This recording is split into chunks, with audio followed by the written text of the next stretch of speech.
Hi, and welcome to Michigan Matters. Canada has long been our state's largest trading partners. The two are tied together in many other ways as well, which is why we're going to kick off today's show with Colin Bird, Canada's Consul General, who's based in Detroit, to discuss the importance of the two-way relationship.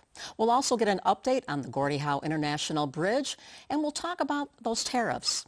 Then we have a roundtable of mayors, Brian Barnett of Rochester Hills and Andrew Wilkins of Windsor, here to talk about their cities and how things are going. It's a show that impacts all of us. Let's get started. From CBS Detroit, this is Michigan Matters with Carol Kane. Michigan Matters is brought to you in part by Henry Ford Health. And we're pleased to welcome Colin Bird, who's the Canadian Consul General, who's based here in Detroit. It's great to see you. How you been? I've been great. It's always great to talk with you, Carol, and there's a lot to talk about. Oh my gosh. I think last time you were here, it was just before the G7 conference was taking place in the spring. So let's talk about what's evolved since then. We know that Michigan and Canada, largest trading partners, over $60 billion of two-way trade products, whatever, between the two places here. We've heard much about it, but in your playbook, how important is Michigan to Canada? Well, certainly both jurisdictions depend on each other. I mean, the reason why Michigan is such an export superpower is the relationship with Canada.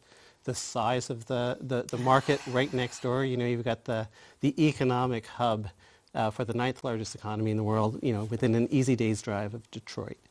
That's a huge strategic advantage for this state, and you see it in how we make things together. You're exporting more to us than to your next 4 largest export markets combined. So hugely important, but also hugely important in the other direction. And if you talk to folks in Windsor, if you talk to folks up in Toronto, they say go Lions, because we're all connected in that way. But they also recognize just how critical the companies that are here, the dynamic, innovative economy that you have, with these research universities that make Michigan so powerful.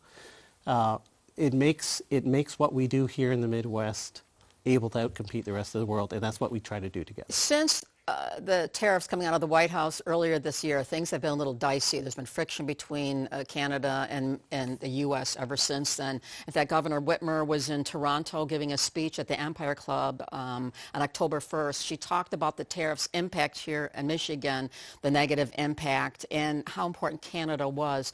We know what the headlines here said. I believe you were at that speech, were you not? Yeah. How was her speech received by the Canadians in the audience? She was pitch perfect, to be candid. She understood, because she's seen the same thing in Michigan that we're seeing in Canada, which is we are both coming off record years of investment. I mean, if you've seen foreign direct investment into Michigan over the last 2 or 3 years, it's been at a record pace. Same thing on the Canadian side. And the president should take some credit for that, because the USMCA created predictable and stable conditions. Right. We're going to talk about that trade agreement here coming up here. But she is seeing the same thing that we're seeing, which is some of the companies are holding back on their capital expenditures, on their investment decisions, because there's an unpredictable environment. We need to go back to what is really the strength of our joint economy, which is businesses can rely on a predictable, stable, rule of law situation. We all wish for those easier days, but I'll leave that alone. You have a new Prime Minister, Mark Carney, who won in a shocking victory earlier this year. He's an economist. He comes out of real estate.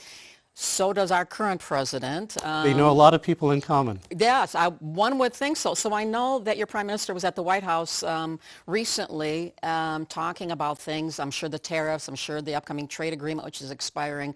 We'll leave that for a second. How do you describe, from your perch where you are, the current state of the relation between Canada and the U.S./Michigan right now? Not just with Governor Whitmer, but the overall, the broader.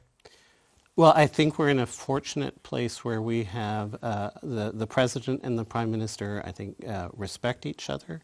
They've had, from the G7 meeting that occurred just when we last spoke to now, there's Ukraine, there's Gaza, there's all these places where Canada and the United States are working well on the international stage together, and they're developing a rapport around common interests. that. And I think that's really important for Michigan, for Canada, as we look at the trade relationship, as we look at the renewal of the review process for our trade agreement. So let's talk about something that's bound to supercharge our trade agreement here going forward and things between us, and that is the upcoming Gordie Howe International Bridge, which has been under construction.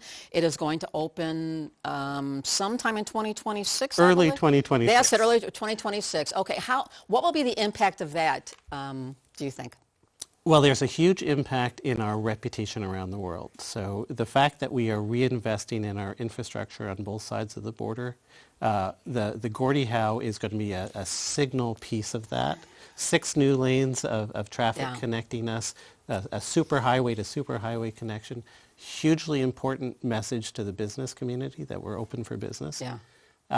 But it is going to reemphasize just how important the trade relationship is and how the Midwest and Canada function as this integrated economic zone. And speaking of that, Gordie Howe is from Saskatchewan province. Our show, Michigan Matters, airs there, by the way. Hello, Saskatchewan. Yes, it airs there, has a good following there. And I even met Gordie Howe first time when I was a child on skates, skating at Olympia Arena back when he was a player 1,000 years ago. So lots of connections with the bridge and Gordie Howe in Canada, Michigan. But you know what? We're going to take a break, continue the conversation. We're back with Colin Bird right after this.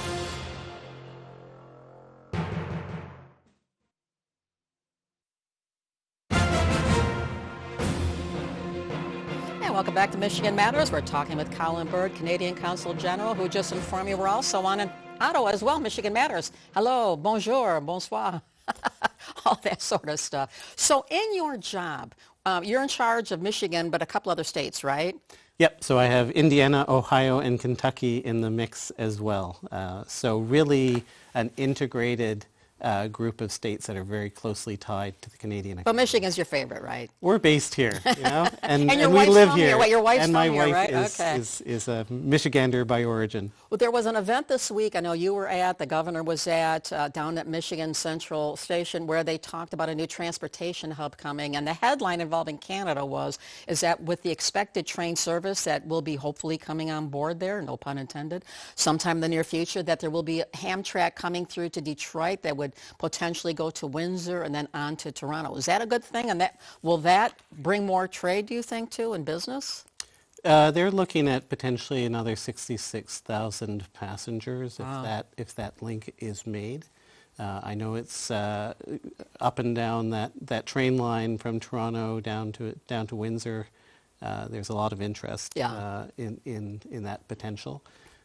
So I think there's a lot of agencies involved when you're talking about cross-border service. There's really good conversations going on between the city of Detroit, the state of Michigan, and the Canadian side. Michigan Central has been playing a huge role in that, and I think it's a really an area that really excites me personally, and it's kind of fun to work on. Amongst the trade friction going on right now and tariffs and other things here, are Canadian companies still interested in coming this way to Michigan, Ohio, your other states, or is that like a holding pattern now? We're going to see how this plays out. We are seeing a lot of companies sort of go on wait and see mode until the tariff situation, the regulatory environment is a bit clearer. And so I think that argues for trying to provide clear signals that we are going to have predictable, stable conditions for trade. But you saw when the governor was up in Canada, she was up in Toronto and in Quebec, a number of important announcements about Canadian companies investing here, whether it's Geotab in Madison Heights or Charbonne here in the green hydrogen programs. And that also doesn't include all the nurses coming over to work in the hospitals here as well. So there's still real interest. Canadian companies love Michigan as a base of operations for their U.S. expansion, and so win-win generally, because going into the U.S. market, coming into Michigan gives them access to different capital markets, gives them access to a broader U.S. market that tends to really be helpful for their job profile back in Canada as well. So in 2026, the trade pact involving Canada, U.S. Expires, and a new one will be negotiated. And Doesn't expire, but we do review it. we review, expire, whatever adjective, it will be under consideration and change potentially. Do you expect that to be a smooth process, or will there be drama involved with this? What are you looking at? I can tell you what I'm hearing from business here and business back in Canada, which is that the agreement has really been working. You have seen this 20% increase in manufacturing exports from the U.S. to Canada during the life of this agreement. We have seen, as we were talking earlier, record-breaking investment coming into the region because of the stable conditions that agreement provided. So I think first message is the agreement's been working, and a huge level of concern in business communities about making sure that stable conditions return to the economy, and so all of that argues for providing good signals that we're both committed to this agreement, and we need to send a clear signal that we are working together. We cooperate together in the world, facing some pretty big competitive challenges out there at the moment. No doubt about that. So your offices are in the Renaissance Center, and there's lots of change involving Renaissance Center, which is owned by General Motors. They're working with Bedrock. They're trying to reinvent it, take down a couple towers, et cetera. Are you planning to stay there? I do joke that we're the anchor tenant there now. It is a very changing environment. We are monitoring it as it goes. I like the fact that I can see Canada from my office, which is a distinction amongst foreign missions. So it's been a great spot for us. We do want to see the plans for the future, but we are committed to Detroit. Last question. Got about 20 seconds for you to answer, and that's this. The upcoming Detroit Auto Show is taking place in mid-January. Are you looking forward to that? It's always a great show, and it's been, I think it's starting to find its groove again after a bit of a tough time earlier in the 21s, 22s, right? So I am absolutely looking forward to that. We always get a lot of interest from Canada to see what's there'll be Canadian companies, et cetera. They're in the and we just had a companies. great number of Canadian companies at the Battery Show earlier this month. And so that was, we always have great interest because we have so many companies that want to be here too. And there's so much more to say, but alas, that will be the last word. Colin Bird, thank you so much for being here. Always fun to talk about our favorite country and all the things going back and forth with Canada, U.S., Michigan, and we'll have you back and talk about it later too. Anytime. Okay, thanks again. Thanks so much. And keep it right here. We're back with more Michigan Matters after this quick timeout.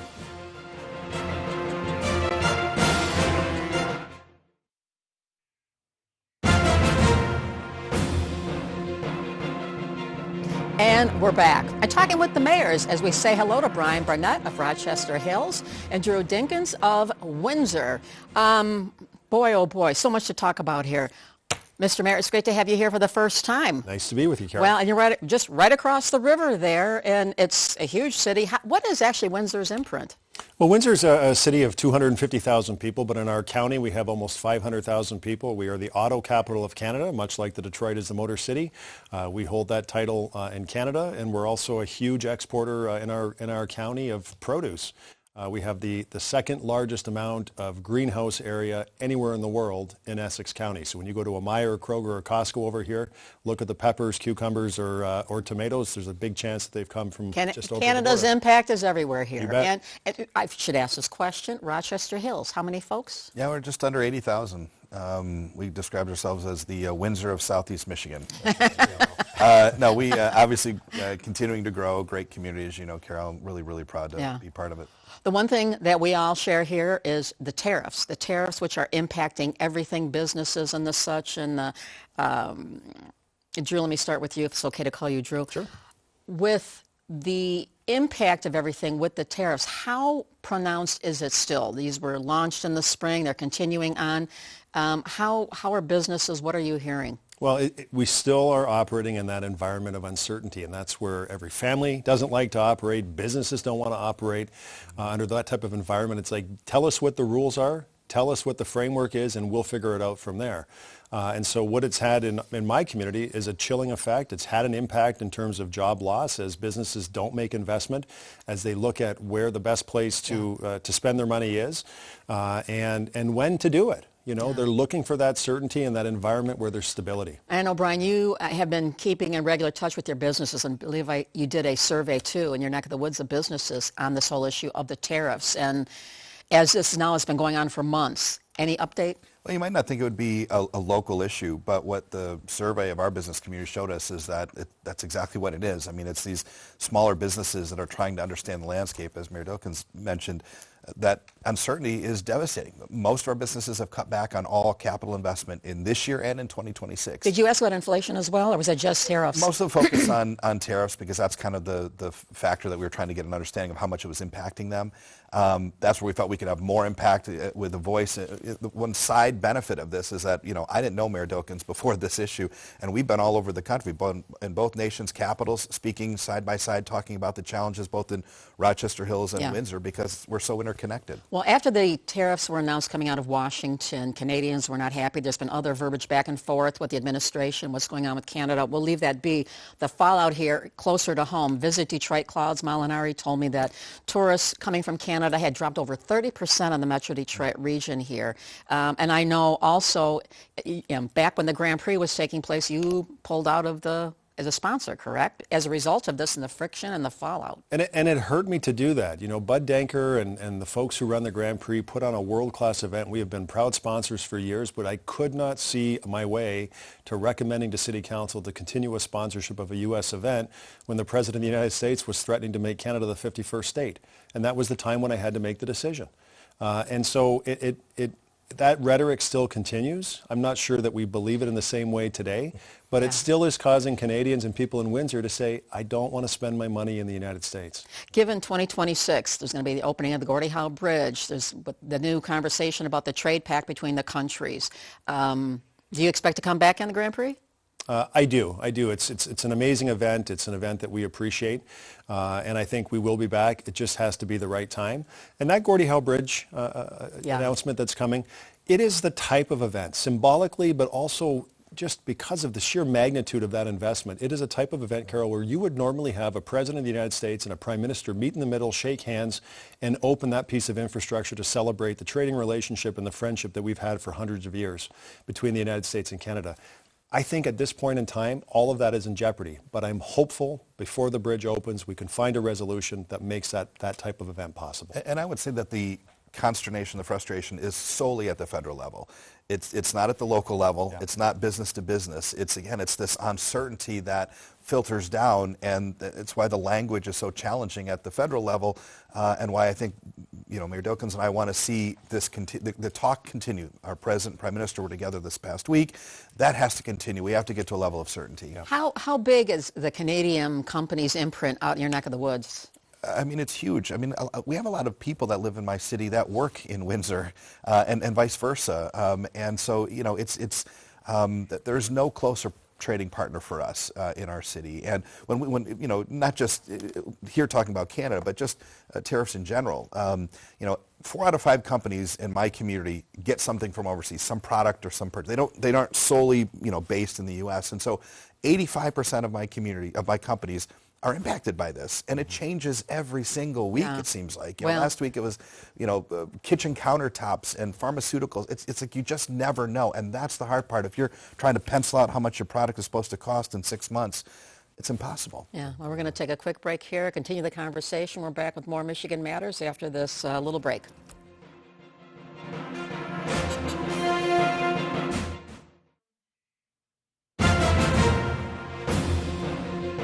Welcome back. We're talking with Rochester Hills Mayor Brian Barnett and Windsor Mayor Drew Dilkens about a variety of things, including the tariffs, inflation, the trade that we have going back and forth here. And Mayor Dilkens, this week the governor, and you were there, and Colin Bird was there, others talking at the Michigan Central Station, talking about a new transportation hub that is going to be built there. When Bill Ford opened that, they talked about the prospect of bringing rail service back to the train station area there, and it sounds like that's going to happen. And what has been suggested by the governor is Amtrak from Detroit would go to Windsor and then on to Toronto. As a mayor in the middle of this, your thoughts about that? I think it's great. I've never seen more inertia on this issue than I see today. Yesterday, the governor announced $40 million as an investment into Michigan Central. On the Canadian side, there's about an equivalent investment in order to facilitate customs clearance for U.S. Customs and Canadian Customs, and I think our government should get behind it, and we should make it happen. As Consul General said, it's almost 67,000 people are anticipated to use that service each and every year, and what a great way in terms of mode of transportation to see the United States and to see Canada. Well, and I have been on that train actually, but gone to Windsor and then continued on to Toronto. Would you be losing potential customers that way? People not coming directly there, coming from somewhere else? No, I think it's going to be a transfer from Amtrak to via rail, and it'll be a seamless transfer for passengers. And I think, at the end of the day, it's great to open up that mode of transportation. It's been a long time since we've had that option, and we're so close to one another, and there's such an interest to see each other's countries. Why not have that mode of transportation and make it seamless for people who want to cross the border? And Alex Partners did a survey which is downright startling about tariffs costs, which they project in 2026. Now it's happened so far, but in 2026 to hit $30 billion. And they also said that the bulk of that money would be passed down onto consumers. Brian, you pay attention to, obviously, your constituents, but you're also the former national president of U.S. Conference of Mayors. This being passed on into business, and it's not just in Michigan, it's across the country as well. Are people complaining about this, your mayors elsewhere? Oh, yeah. It's a bipartisan frustration, and it's sort of industry specific. I mean, here it's very pronounced because the auto industry is such a driver, and especially with the closeness of the U.S. and Canada. But I mean, mayors in the south part of the country are incredibly frustrated from an agricultural component. Talking with Mayor Phoenix recently. I mean, everyone has their own particular challenges with it. And I saw an article this week that said the average price of a new car for the first time is over $50,000. That makes those things unaffordable for most folks. And I think everyone agrees that most of these costs are just being passed on. So what the tolerance is for those in different industries and different products, we'll see. But it's almost indisputable that it's the American and the Canadian people that are going to pay it. And Drew, your prime minister is a former, again, economist and comes out of real estate and all these sorts of things here. Have you had a chance to talk with him, though? Haven't chatted with him yet. Look forward to it. I know his dance card has certainly been very booked, trying to deal with the issue that he was elected to deal with, and I hope to be able to meet with him in the context of big city mayors across our country very, very soon. I'm certain there's going to be a lot of that, too. How much, the Gordie Howe Bridge, which is going to be opening up sometime in 2026, or saying early 2026, is this something that you think is going to supercharge trade even greater between the two places? What an incredible time to be in this region. I mean, that is such a physical reminder of the relationship between our two countries, and even more specifically, Metro Detroit and Metro Windsor. I'm excited about it. I think the entire country is waiting for this project to finally be done. Early 26 can't come enough, and it's certainly going to supercharge trade as well. And Drew, since we've got about 30 seconds for this. Since the talk of the tariffs started out of the administration earlier this year, and what's going on currently with Canadians, has the temperature lessened a little bit with Canadians as they look to America? Yeah, I think a little bit, but I still think there's a lot of angst that needs to be resolved. Hopefully we can resolve that sooner rather than later at the federal level between our two governments. Let's figure this out. We have so much more in common, so much more to win and create great economies. We got to figure this out soon. And that will be the last word. Thank you guys so much for being here. Really appreciate it. Have you back, and we'll continue the conversation looking at all this. Thanks you at home for tuning in. Enjoy the rest of your day, and we'll see you next Sunday for a little bit more Michigan Matters. Michigan.